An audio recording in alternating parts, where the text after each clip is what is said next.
What is going down, everybody? This is Sarius here. I hope you guys are rocking steady, but we're going to cut right to the chase, guys. We got waves 8 as well as 9, both very action-packed. Kiting around the map, Foundry here with our good buddy Grave Rose. I know you've seen him in quite a few videos, but we also have Raging B Rhino, Cobalt Wire, Mr. I Twisted, as well as Ziltoid. All great teammates. You couldn't ask for anything better. And again, all the games that I joined here and the footage that you see in these videos are all public games that I joined just off the beaten path.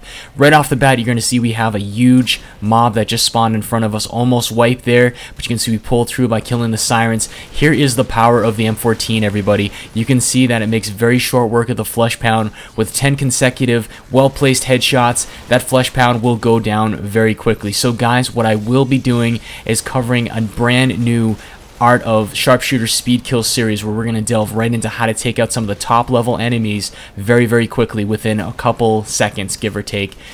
Now guys, we're going to reiterate some terminology here. This is called the Tunnel of Death, guys. Just take my word for it, get your knife out, and run. You want to go ahead and get past this hallway. You can see that clots have jumped down from the top side, and in the future you're going to see flesh pounds, scrakes, and all sorts of nasty stuff that can jump down in your position and literally cut your entire team off. Sirens that jump down like that can already have their screen primed, so when they land, they're already doing damage to you, and they can literally have your team wiped very quickly. I've seen it done numerous times, so definitely be careful. You can see even the husks, they have a free shot right there, a free attack where they're on an elevated position and it's very hard to hit them.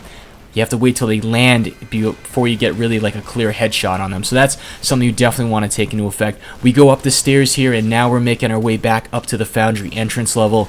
Again, it gets kind of hairy up here because we also can have a lot of things that come from below, namely stalkers. Sometimes we also have scrakes that like to join the party. They can really cause problems, especially with that whole ramp play concept in the hitboxes. So you're going to see in a little bit of footage later that I actually ended up having to jump on top of them and actually Goomba off of them to get down to the ground level, but you'll see that in a little bit. I don't want to spoil any of this stuff, but as you can see here, our entire team is doing exceptionally well. We have a lot of pressure. It's non-stop pressure, and that's the number one thing you're going to have when you kite on Hell on Earth difficulty. You know, the mobs can definitely come in, and again, it's all randomized, so that's what really makes it interesting. Like, no two games are going to be like the same, and that's one thing that I have to commend Tripwire Interactive for doing, is creating a randomized game. So right here, I went ahead and just kind of went onto the balcony to try to see if I could get some free hits to pick off some of those husks and some of those high threat targets that would bog my team down later on. And that's really important. Again, in all the videos that I stress, I like to go ahead and talk a little bit about front play. You want to be kind of like your point man for your team because the M14 allows you to do this. The lever action rifle allows you to kind of like pathfind for your team. You want to be using your voice communications whenever possible. And it's really important that if you can be the eyes and ears for your team, you also can pick off threats before any of your teammates will even have to even worry about them. So that's really important. So right there you can see I'm fast forwarding just a little bit because again we have that whole 15-minute cap limit. But right here we're back at the entrance of those double doors right with the Tunnel of Death. I didn't want to wait here too much longer. As you can see that these enemies can really spawn in very quickly. And sure enough, there's Mr. Flesh Pound right here, ready to go ahead and grind Raging B Rhino here to hamburger meat.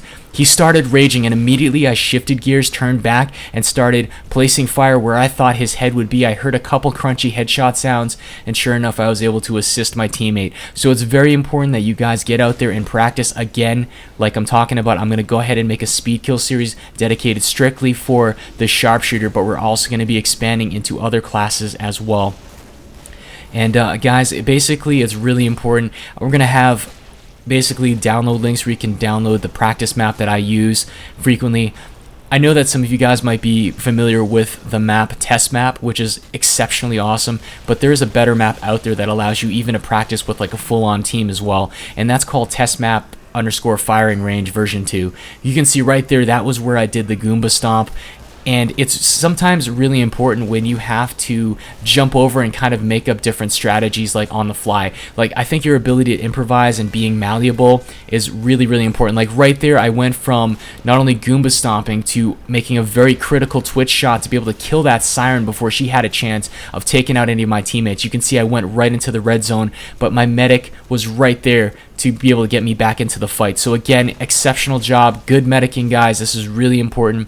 And again, we're back in the fight. We're ready to rock and roll. It's 55 left to go. The chips are still stacked. Got to be careful because I saw that Grave was getting pulled away. He was broken from the group, and I didn't want him to get swarmed around. So what I was trying to do is draw the aggro away from him to give him a chance, but Grave was already there, juked him out like a pro football player, bro. Awesome, awesome. So it's really good when you have teammates that are really flexible and dynamic. Grave is really well known for his kiting abilities.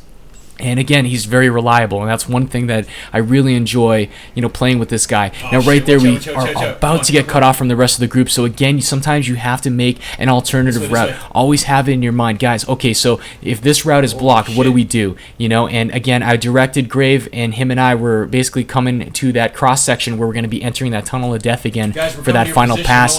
Communicating with your team is effective, and it's very important because I was able to tell him that the incoming mob was coming from the left side. From that point, we had enough mobility to be able to go forward.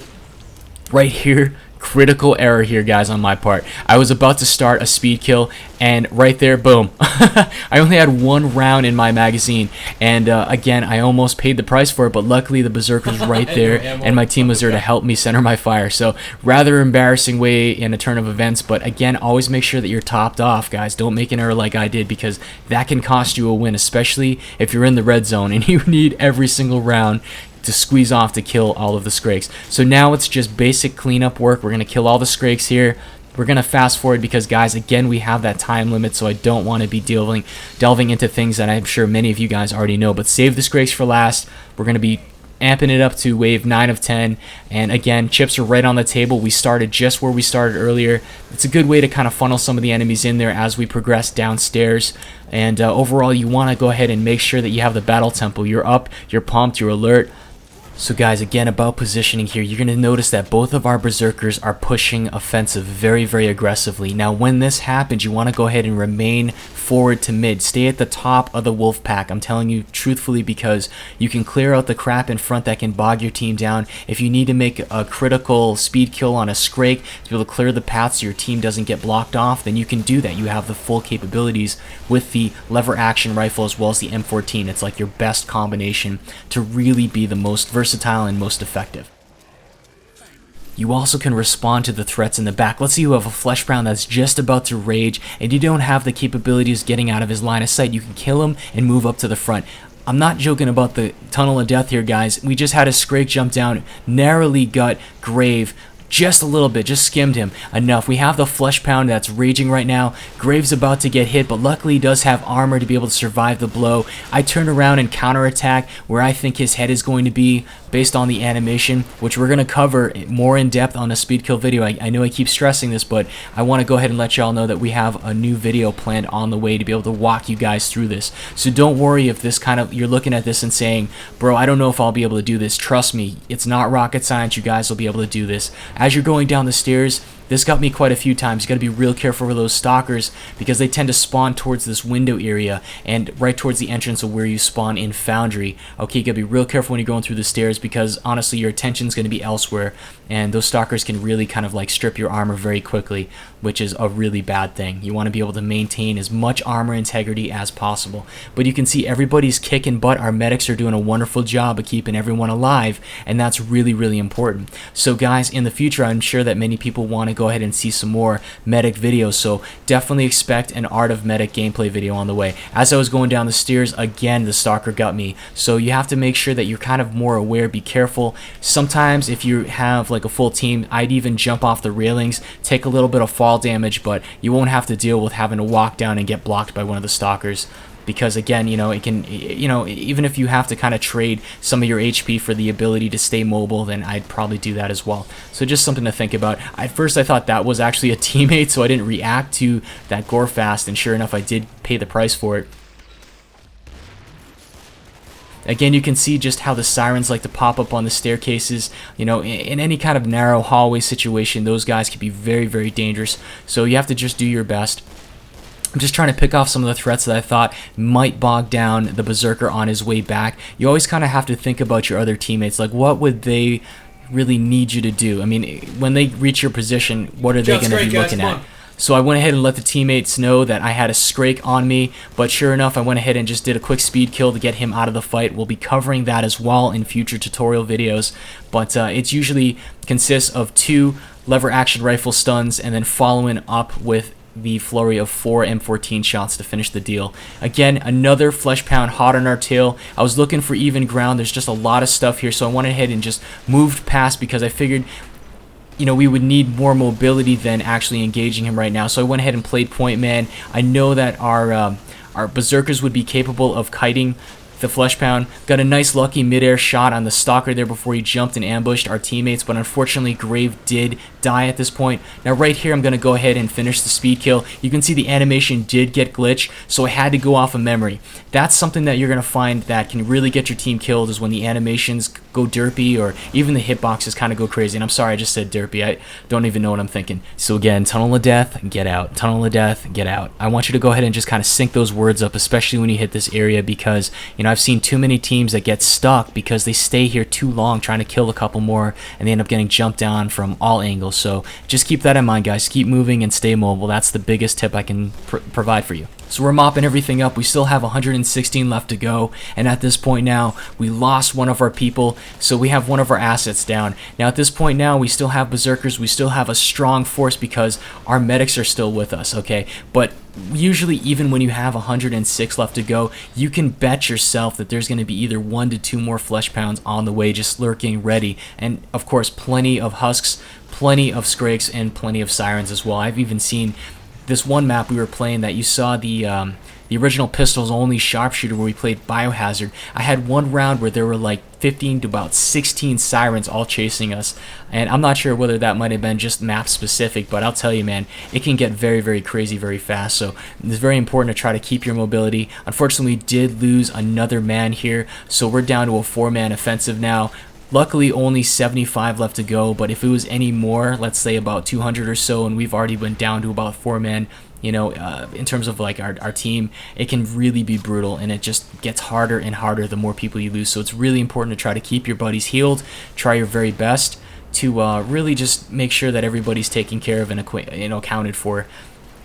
Again, I'm always really pushing that you have to be really playing aggressively. You have to get out there and be kind of like your point man. If you're not confident in your ability to be able to land successive headshots, you know, you definitely want to be spending a little bit more time practicing, you know, the iron sights, the quick shooting, basically getting yourself in the mode of being able to engage multiple targets at one time and getting fast target acquisition. That's really important. Even if you miss a couple shots, guys, the more and more you do it, the more comfortable you're going to feel, and, you know, pretty soon it's going to come almost naturally to you. I mean, I'd like to say that, you know, you'd never master anything, but, you know, honestly, I think it really falls within your level of comfort. It's like riding a bike. You know, sometimes you have to fall to be able to learn how to steer, how to balance yourself better, you know, and that's really the best it is, you know. And even though you do, you know, acquire some cuts and some scratches and bruises along the way, you know, by the time you're done, you basically are going to know how to operate a bicycle, and that's basically what Hell on Earth is all about.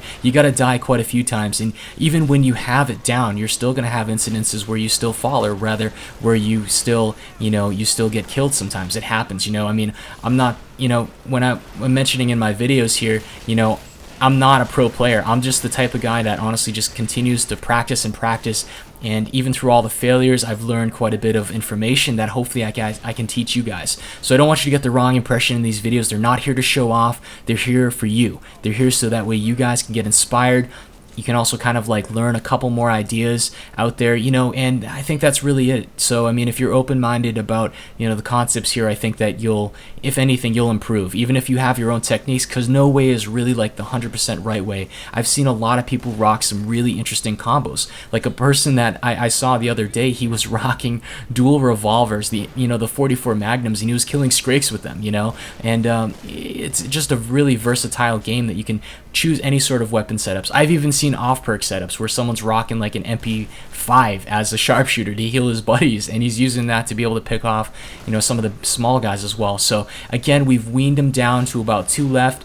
You can see here that muscle memory really does play a big effect. Your confidence and ability to be able to do successful and consistent speed kills is really going to be what separates you from surviving and dying in many situations. So guys, thanks again for tuning in. If you like this video, want to see some more, do me a favor, give that like button a little bit of love, and if you want to subscribe, that's an added bonus. Rock steady, homebrews.